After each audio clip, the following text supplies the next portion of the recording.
So how long have you been working on your book so far? It actually started in San Francisco because people kept asking me. I got asked like 5 times in 1 week, why are you so happy? Why are you so happy? And so then I wrote a very casual list why I thought I was happy, which it's much different in spirit than this. It's more filled with things, like a to-do list, like a lot of the happy books are. And I published it on Facebook, and it got reposted like, I lost count. It was like nearly 100 times people reposted this list about how to be relentlessly happy.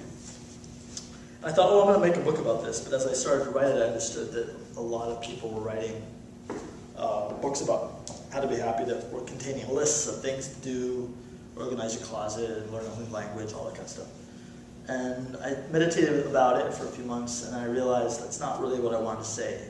The real reasons why I was relentlessly happy weren't that I was doing any of those things on the list that I posted, but it was that I had been really, with great difficulty working on some of these really, something like trauma, death. I mean, how many people are walking around with what I call debilitating romantic heartbreak?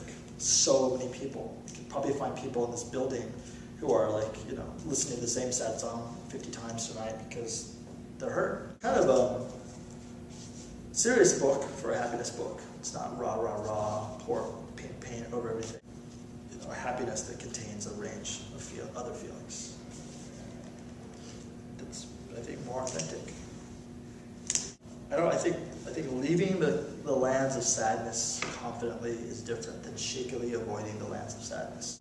People say, how can you be writing this book about being relentlessly happy? You seem angry today. I said, because I'm in touch with my feelings. You can't be happy if you aren't in touch with your rage. I want to scream right now because this happened or that happened, and it's legitimate. I'll scream, I'll get it all out, really feel it, and then I'll go back to being happy. I think it's people who don't do that kind of walk around in this, happy mask, and then beneath that, there's just all this tumult. After he died, I saw for the briefest moments just how vast, just how sweeping the stuff is that is out of our control. Let's equate the actions we take to not worry with self-care that we need, like breathing. I really want to talk about the garage stuff that wasn't being covered in these happiness books, because there's a lot of them out there.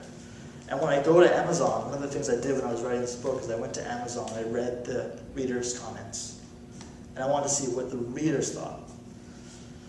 And a lot of them are so bitter.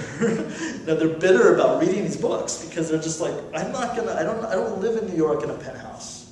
I can't just do these things that, are in the happiness. There's a book called The Happiness Project.